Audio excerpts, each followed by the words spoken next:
of this village. I'm fair and fair. I'm well decorated with flowers and sandal, making me fairer. I'm in love with the Dark Lord, the administrator, the most attractive man of the village. He's black.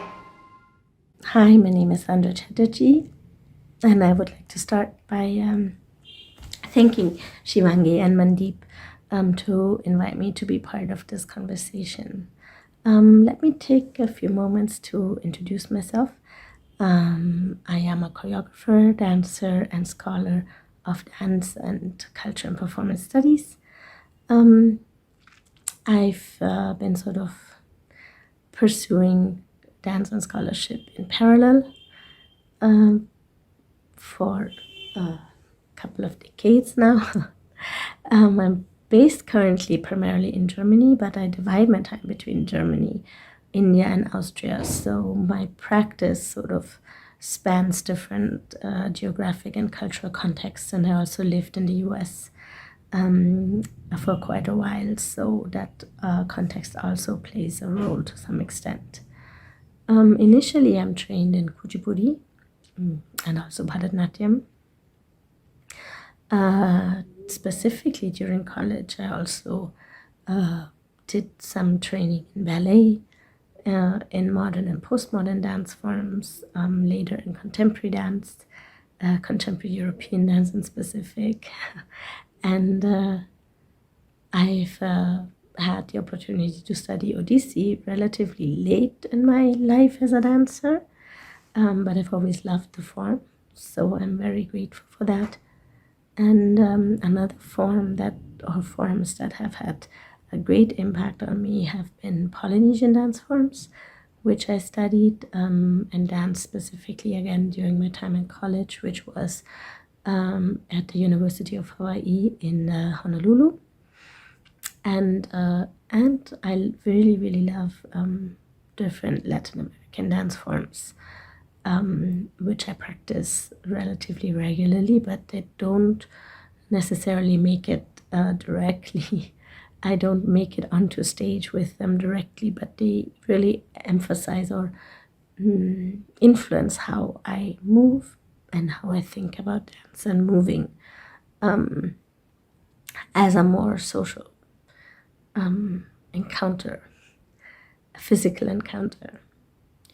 So I'm already getting a little bit into some of the initial questions that Shivaangee raised in our sort of pre-talk to this video.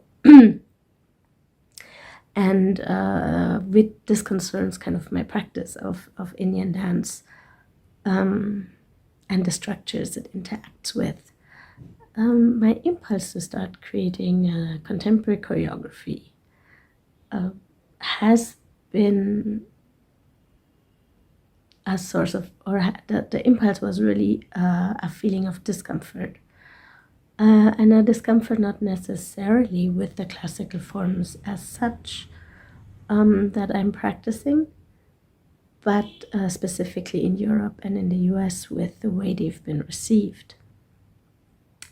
And that reception, which I encountered since my teens, has been one of a kind of exotification, which of course is linked to a racist matrix of viewing.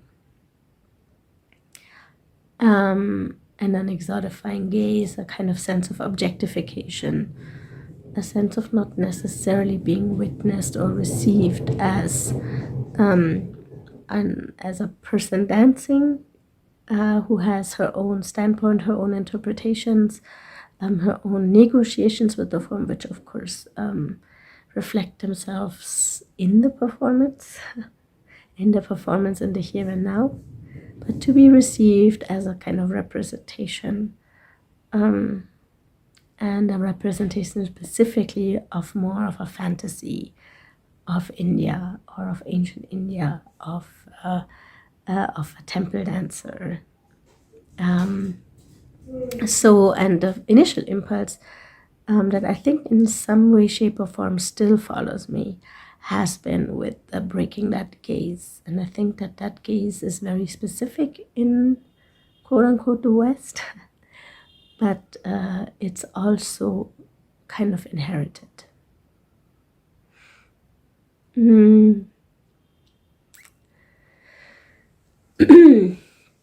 I started with this kind of maybe narrow focus on my own, how I felt as a dancer on stage and how I felt vis-a-vis that gaze of the audience, and confronting that, and initially trying to confront that sort of quote-unquote fourth wall, but more than the fourth wall, the distance and the anonymity of the audience. Trying to confront that with playing with the form. But I'm also have always been really how do you say, driven by trying to find a connection between larger social-political contexts and dance. So an effort to try to not stay with a self-reflecting and only stay with deconstructing a form and deconstructing the space in which the form is presented, but really use my training as a dancer, which has given me a certain skill of communication through the body and through dance, to talk about or to transport or to communicate about larger issues concerning privilege, racism, classism, casteism, and that making that connection or finding a way to have I don't really want to say to have the dance I do speak to that, but to learn how to use my trained dancing body as a medium to raise specific issues and to bring them into the room, and try to initiate a kind of engagement with the audience or dialogue with the audience through what I can present through my dancing body or with my dancing body, or increasingly with the help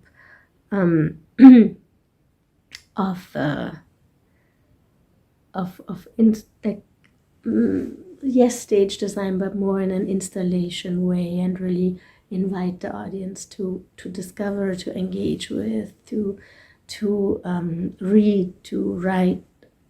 I love asking the audience also questions, not necessarily during the performance and on stage as a speaker on stage, but throughout the room. I love to create spaces, I love to create rooms,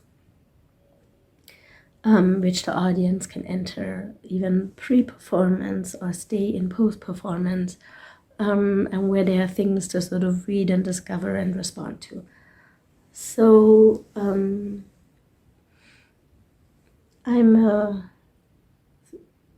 early on my contemporary practice or my dance practice started very early in life in my teens.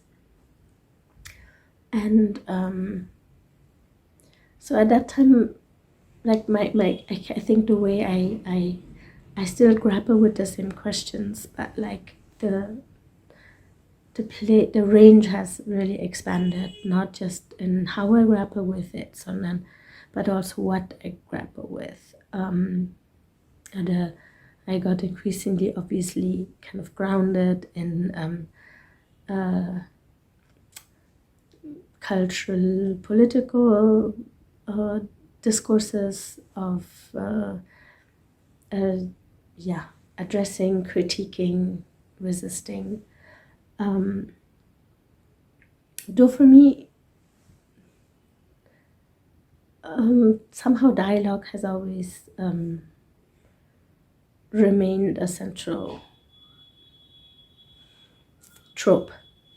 I'm very, very interested in finding ways to talk about difficult topics of discrimination, difficult topics of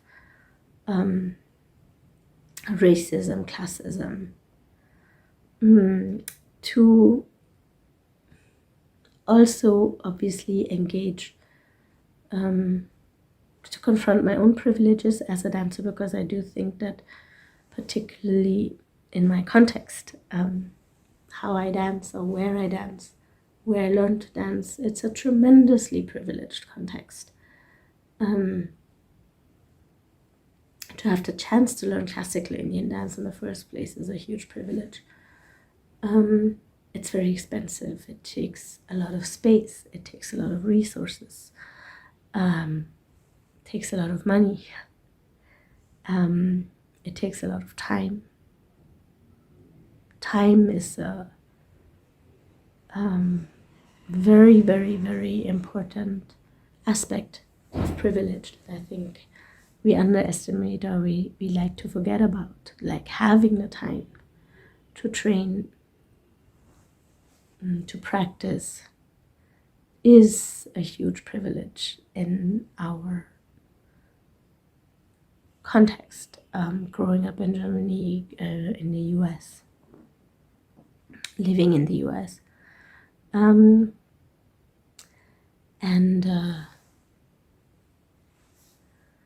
So confronting my own privileges, but also the audience that comes and the audience that comes into the theater, trying to also ask them to investigate or question their own privileges or their own positionality. I continue to try to see how this form of contemporary dance can reach beyond the theater and beyond the privileged audience,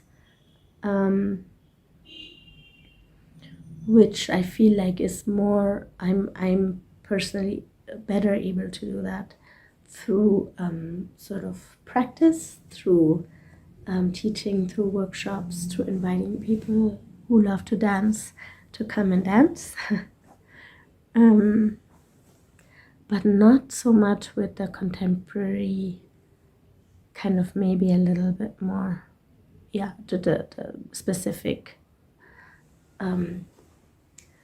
work that brings in a specific audience. So that is a continuing struggle on how to break that. However, I'm also really interested in kind of infiltrating the sort of spaces, the stages.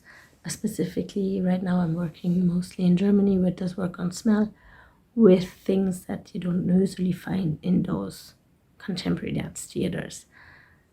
For example, contemporary dance, which is based on non-Western dance forms like classical Indian dance. I work a lot with a dancer, who is trained in contemporary African dance, for example. But also to bring in other senses. I've always been interested in my confrontation of the gaze with the question of sensuality and how you can be sensual without being objectified or sexualized. And so the step to really opening up the senses and opening up beyond the visual and trying to engage beyond the visual is actually a small step. And I didn't choose smells as a kind of like tool. It was more of an impulse. I love smells, but I'm also really reacting to them. I get really allergic to them. And started researching them with a team of different people like that, like back in 2019. And so there's two aspects. One of them is engaging with smells and engaging with instances. I often came up with this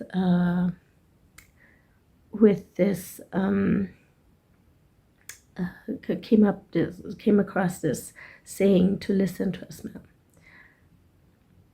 And so I was really struck by this, and I thought that if you can listen to a smell, then you can probably also dance to a smell.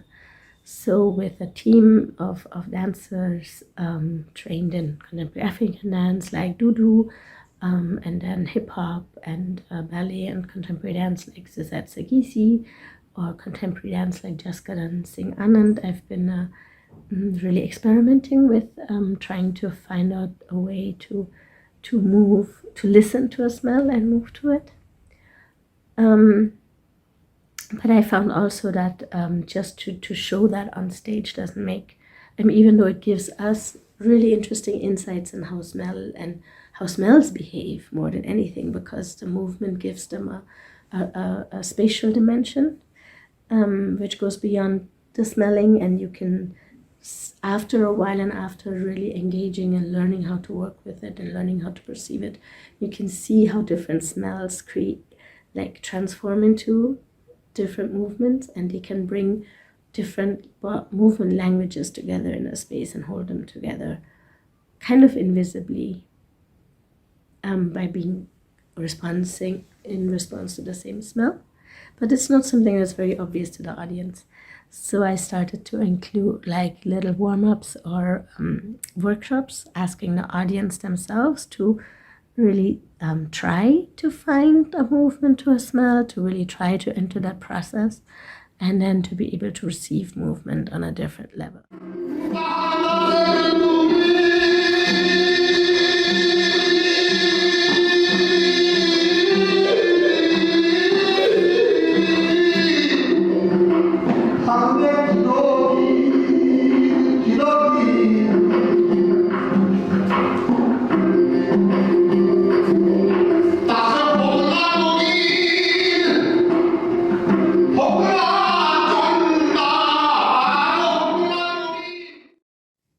So the smells were kind of a way of opening up or catalyzing different dimensions of racialization, different dimensions of classism, different dimensions of casteism, which kind of go beyond, say, the visual, or and go beyond the ways in which we talk about these divisions or divisive forces generally. But they are also a great way to enter into conversation with an audience, because it seems that everybody has something to say about smells, be it because smell is so personal, but smell is also really tied to your own memories. Smell is very visceral. Audiences have a reaction to smell. They have a feeling about smelling something as moment they are smell agents in space, and audience also has something to say about smell. And so to make that connection, or to start a conversation, and to try to figure out to use a kind of physical engagement with smell, but then also connect it to the larger issues we're talking about, is an ongoing effort. But bringing in something like smell, both in an artistic way, in a way to generate movement, and in a way to talk about a political issue or a social political issue, social political divisions, has been a productive journey so far, though there's a lot to remain discovered, specifically also to try, like I said, to open up a kind of work like this, or to open up my work in general beyond the kind of very elite and privileged space of the theater. And the theater audience is definitely a challenge which I would like to continue working on.